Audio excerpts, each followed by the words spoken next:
What's up, everybody? It's your boy Brian, the Casual Brian, with another casual podcast. This podcast is brought to you by the Casual Brand, casually connecting you to one another. So today, I'm sure you can guess what today's subject's going to be about. If you can't guess, then you need to seriously work on your guessing game because you have none. Today, I'm going to be talking about January 6th. And I think a good way to do this, I think is a good way. I don't know. I don't know if it's the best way, but I think it's a good way is to just kind of go through Twitter and then just examine some of the stuff that's being said, and then just kind of not so much debunk it, but you know, just discuss it. So that's how I'm gonna approach it. Let me get it. Let me go ahead and get it up though. First things first. Oh, coming to you live from Facebook, Twitter, Twitch, and YouTube. So if you're following, if you're seeing this for the first time, thank you for stopping by, and be sure to follow. I don't like that camera angle, but I don't know if I want to change it. I'm going to keep it. So yeah, let's start with an overview. Let me just start. Let's do it like this.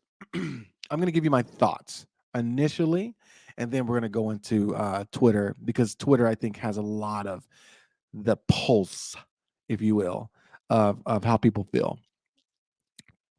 I remember last year, I was here in Florida again, and I'm normally in Florida because my mother's birthday is tomorrow. So I try to stay for her birthday. And then after her birthday, I go back to New York. Um, so I was upstairs. I don't know what I was doing, probably biking, probably doing like an hour on the bike, like I just finished doing. And I was watching the the proceedings, whatever. And there was kind of like a split screen, nothing too crazy. They were like, people are hype. Now, before I watched that, I did watch Trump's speech, and I thought, wow, this guy is way out of control with the rhetoric. That's too hot. That's way too hot. Those people are too hype. You know what I mean? Like, you had to expect that energy. He said a couple of things that I thought, man, that's too far. That's way too far. These people are going to get wild, Um, so you got to fight like hell, and if you don't fight, you're not going to have a country. And I thought, man, that's very dangerous talk. You know what I mean? Like, it just seemed like it was irresponsible at the least. And um, I think Giuliani said trial by combat. It was just way too hype. You know what I mean? Like, they were rallying the people up. Anyway, generally speaking, I've seen protests get go left. We saw it over the summer. Um, we see protests turn violent, but I wasn't ready for what was about to happen. I just wasn't ready. So I'm watching, and then my sister was downstairs, and the whole time she's like, "Are you seeing this? Are you seeing what's happening?" I'm like, "Not nothing really." And and then she's like, "Oh my gosh!" And like more and more, the split screen started actually showing what was happening outside. But again, I just wasn't ready. I wasn't expecting what was going to happen. I couldn't believe what was about to happen. And then when it got real for me is when the officers or the security people or the marshals, I don't know who actually works in the building, what they're called. They started exiting, evacuating the Congress people, and I was like, "Oh my god!" And then it went from a split screen to like actually showing what was happening outside, and I promise you, I could not believe what was happening. It was a surreal moment. I felt like it's over. I really felt like it's over. This is it. This is where our country is going to split apart. And I know some people, I've seen that some people have said that it's not that big of a deal. the left is using it as a tool. I'm not talking about anything other than my feelings as Brian, not a Democrat, not anything other than Brian. When I was watching them break into the Capitol, um, waving Trump flags, Confederate flags, Proud Boy flags, when I saw this, I thought, this is the point where we can't come back from. This is it. This is a declaration of war. And it was. I think to even call it a riot, the term Capitol riot is too nice. It's too clean. It wasn't a riot. There was intention. It was poorly planned. It was poorly executed because it wasn't really planned. But there were some plans. There were some intentions and there were some actions that, in my opinion, were declarations of war. It was awful, and I felt like, what's going to happen next? Now, thankfully, as it progressed, I realized, okay, these are just idiots who have no idea what they're doing. They're just a little too hyped up, and one person inches forward, and nobody wants to be the person in the back. Nobody wants to be the scared guy or girl. So everyone's gonna keep going. Everyone's gonna keep going because no one wants to look like they're not down. But thankfully, I realized, okay, these people don't know what they're doing, but every time I thought, okay, well, this is as far as it's going to go. It's going to stop pretty soon, or the police are going to come out. It went further. It kept going. It kept going, and think about this. They made it all the way to the floor, and they were sitting. They were sitting in the chair of the speaker with their feet on the desk. The thing that I don't understand is that the Republican Party prides themselves on being the party that's the one patriotic party, which is garbage in itself. There is no one side that loves the country. You can love the country from the left, you can love the country from the right. But if you love the country so much, you have so much reverence for our founders, the Constitution, the country, the flag, how can you go and disrespect the Capitol the way that they did? How? Explain it to me. Explain it to me. Make it make sense. You're the law and order party. Where was the law and where was the order? There was none. There was none. January 6th exposed the party for being hypocrites. They were hot. Some of the congressmen and women were hot that day and that night. McConnell, Lindsey Graham, they were hot that day. How many days did it take for them to go right back to the other side? It's just garbage, man. It's just garbage. It was garbage. Anyway, so I watched it unfold, and I just was heartbroken for our country because I realized that we're in a place where, it's like, have you ever been in a relationship and something that you didn't think would become as big of a thing turns out to be a really big thing? And you get the sense that both people wanted to go back to the way it was, but everybody's standing out in the cold with no way to get back in the house being the relationship where it's working, where it's together, where it's fine. That's how it felt like, man, some of the friendships I've had will never be the same. Relationships in my family will never be the same. Our country is completely divided.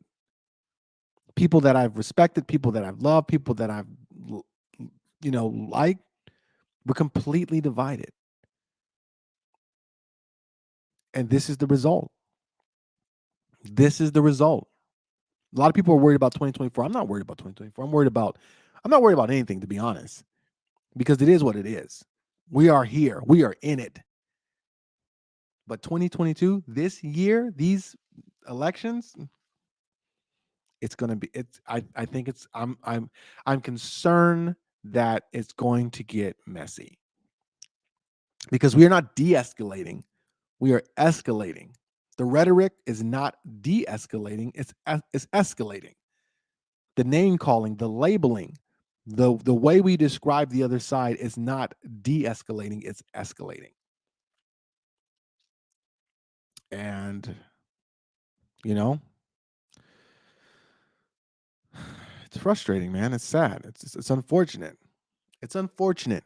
And what's really unfortunate is that we're being played because the congressmen and women, they talk the talk, they say the stuff, and then they go back and they party it up with the other side and whoever, you know, they don't care. They don't do anything. Look, what's her lady? What's the lady's name? Marjorie Taylor Greene. I think that's her name, Marjorie Taylor Greene. What does she do? What does she do? What does she do? What? Nothing. She doesn't care anything about the people she represents. All she cares about is being a star. And the same thing. I won't say the exact same thing because I do think AOC has things she cares about. But what are you doing in Miami? What are you doing in Miami? I don't care. There's nothing you can say. Yes, DeSantis is not the one to call you out. He is not the one to call you out. I get that. But what are you doing in Miami? Just practically speaking, just common sense. What are you doing in Miami? Maskless. Come on, man. Let's be honest. If that was the other side, you would kill them for that. It's ridiculous. It's ridiculous. It's ridiculous. You look ridiculous. You can't have it both ways. This is the thing. You don't get to not compromise. You can't ask people to give up things and to compromise and to just bunker down and to just grim and bear it. And then you take a trip to Miami? Are you crazy? Make it make sense. Make it make sense. It makes no sense. And this is my issue. Why do we keep electing these people? We don't, it's not a game. It's not American Idol. It's not Who's Got Talent or who's whatever. These are politicians that these are supposed to be problem solvers. They're supposed to go to the Capitol, work together, and solve problems. They don't do that. And we don't hold them accountable. Why? Because we enjoy making fun of Marjorie Taylor Greene or Trump or AOC or Joe Biden. Let's go, Brandon. What is that? I just recently found out what that means. That is so disrespectful. I am disgusted by the lack of respect for elderly people. I've heard people.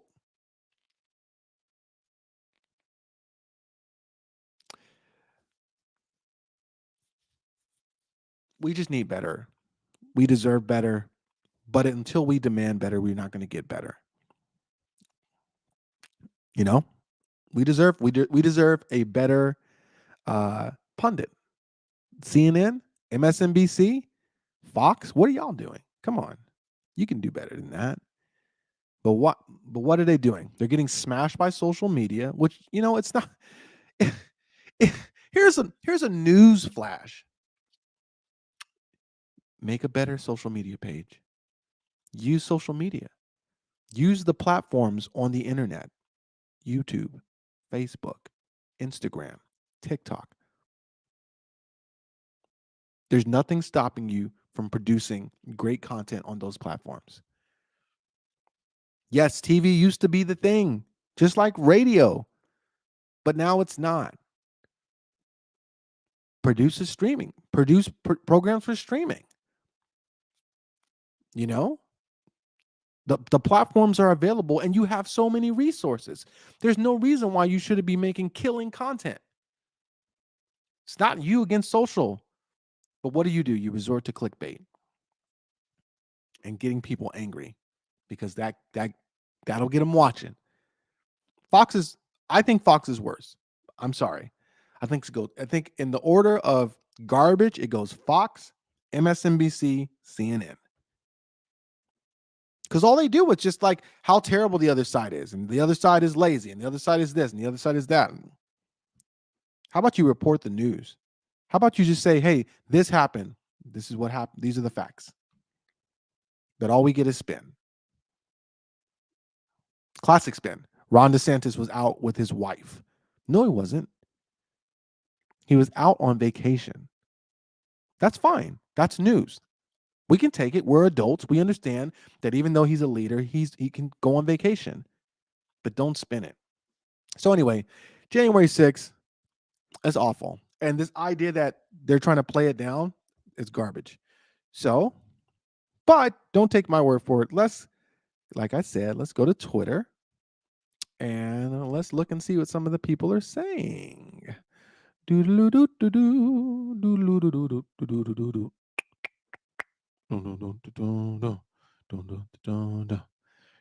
am I going to put myself? Right here. This is good. All right. And again, I say this all the time. Sorry for the people that are listening on the podcast. I'm going to do my best. Sometimes I don't read. I'll just kind of mouth through, but I'm going to really make an effort to read everything. So, okay, let's right off the bat. Here we go.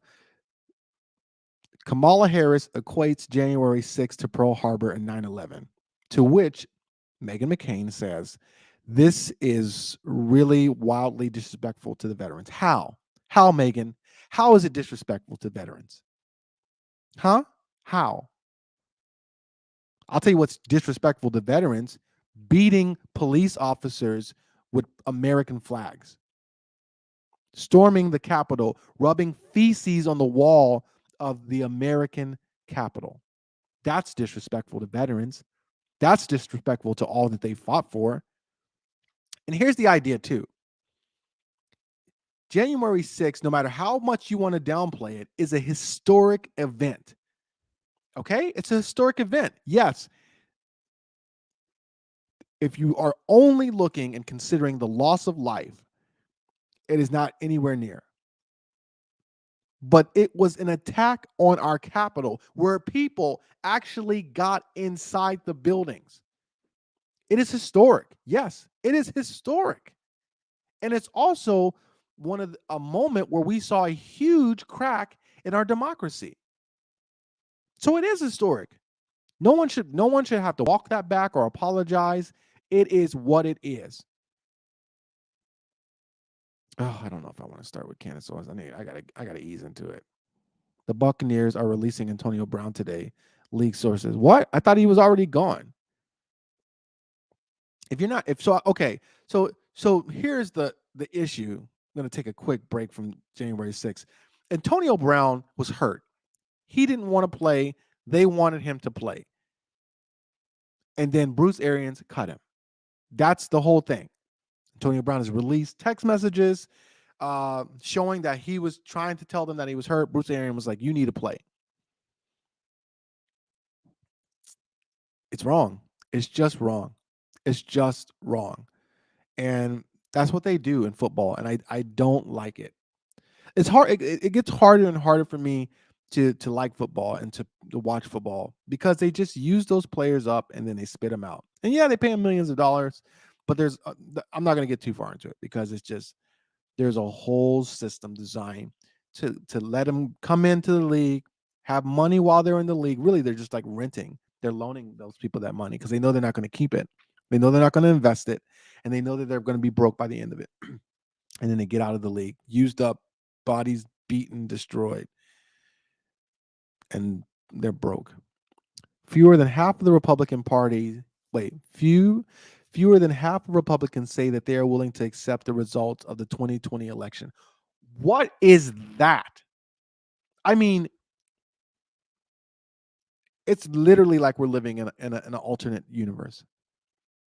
What do you mean you're not going to accept the results? If you can't accept the results of an election where there is no evidence of fraud, then how do we accept anything? How do we have democracy? Yes, some people made claims after Clinton lost or after Stacey Abrams lost. I mean, if you look at Stacey Abrams, it's the guy running for governor is over the elections. That's weird. You know what I mean? It's weird. But with Clinton, yes, people said that there was some issues, blah, blah, blah, blah, blah, blah. At the end of the day, Trump was president. Hillary conceded. This is ridiculous. This is ridiculous. We cannot go on like that. We can't. It's just we have no democracy if we can't accept you win some, you lose some. That's how it's always been.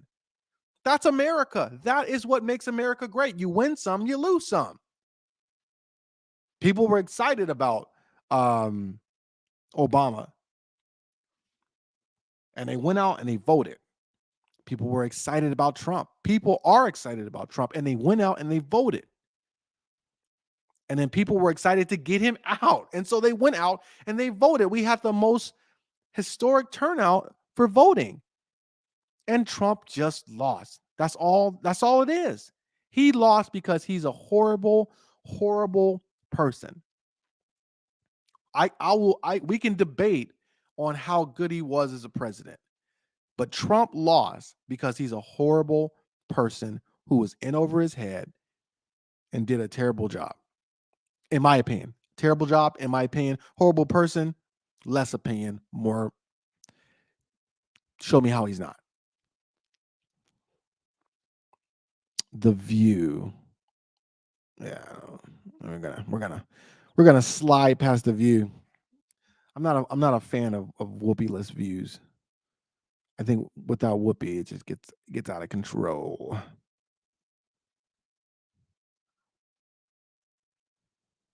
I don't want to go to trending. My timeline is not really giving me what I want. My timeline is not really giving me what I need. Oh, okay. Well, it looks like I'm gonna have to go to trending.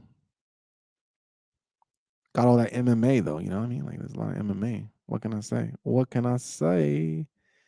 Don't hate the game. Don't hate the game. All right, well, we're at Candace. All right, so Piers Morgan says, yes, I do actually. Okay, well, I don't know what. Let's see if we can go to the thread. Over 200 people were arrested during the Brett Kavanaugh hearing.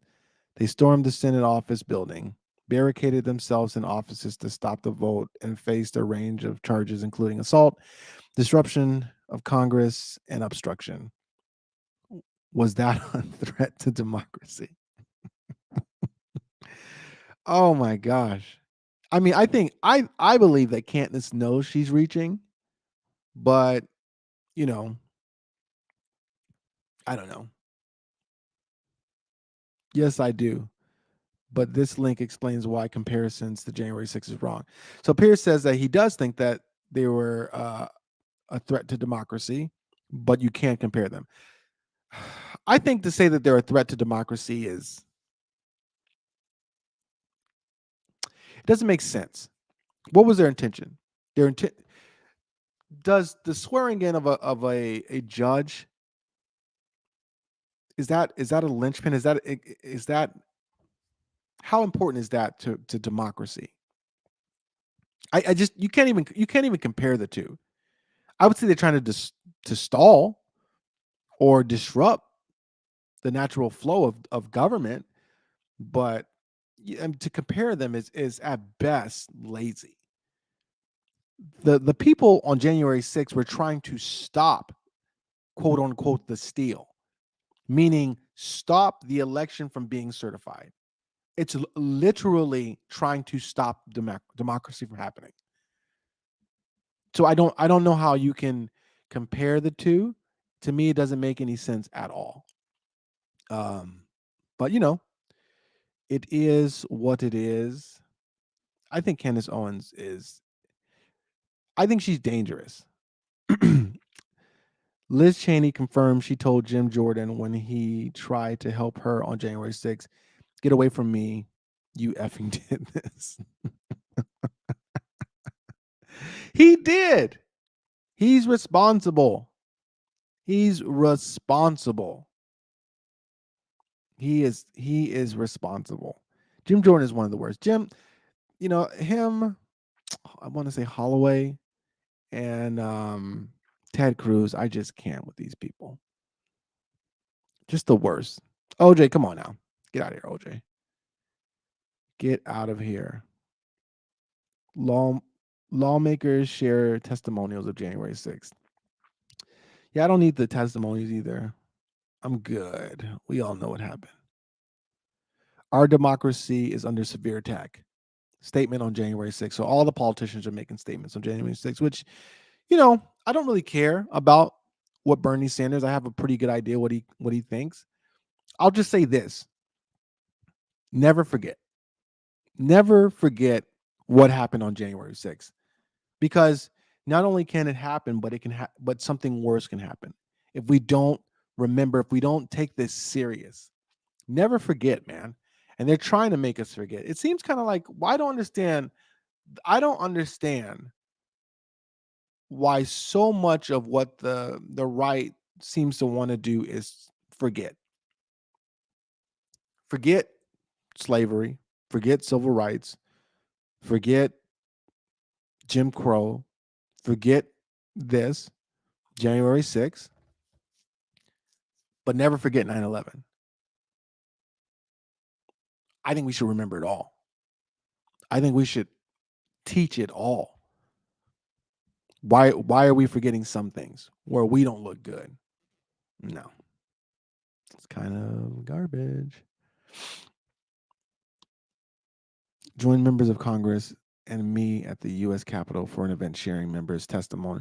Now, okay, look, now that I think about it, I'm going to kind of reverse course a little bit because I do think it's important to hear, because for me, I was watching it, and that's one level of trauma and one level of a traumatic experience. But for them who were actually there, you know what I mean? Because yeah, the way our democracy can flourish is that most politicians go through life feeling like, I'm protected. I don't have to worry about my doing my job at the expense or at the cost or possible cost of my life. But that day, that was shaken. That was challenged. They got there. They got close, man. And that's got to be hard to deal with. That's got to be very difficult to deal with. I don't know how I would deal with it. Ooh, yeah. Yeah, it is important. I'm gonna reverse course on that. Tell the story. Otherwise, people are just gonna forget. Like Mike Pence and Mitch McConnell and Lindsey Graham.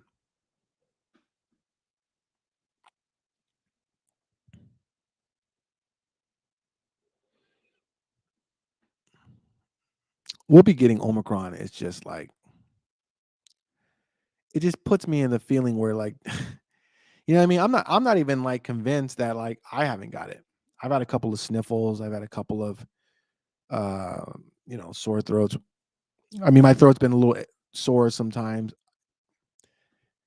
It's just like one of those things where I just take my supplements, try to stay healthy as I can, and yeah, I'm just gonna stop sharing. So yeah, that's my stream for today. I think just to wrap it up, we can't forget January 6th was a very, very difficult time, and as crappy as it might make us feel, we have to remember, or else we're doomed to repeat. History will repeat itself. History does repeat itself. But when it does, we need to be able to say, hey, no, we're not going to do it like we did it last time. We should be able to look around and say, hey, this is getting a little too out of hand. Let's calm it down. Hey, whoever's speaking, rallying people up, we don't want this to happen again. Because at the end of the day, we're all Americans. We're all dealing with this whole situation, but we need to be doing it together because that's our only way forward is together. Otherwise, we lose. Either we win together or we lose. We've been getting by with this, like you win for a little bit, then I win for a little bit for far too long. That's not going to fly anymore. We have to work together. That's the only way forward. So I hope you have a great rest of the day. I will be here on tomorrow That'll be my last stream of the week. I will be live on Friday and Saturday. I'm sorry, Saturday and Sunday, but this is going to be my last stream. Friday will be my last stream because it's Monday through Friday. Until then, if you haven't already followed or subscribed, please be sure to follow and subscribe. And have a great day. And remember, stay casual.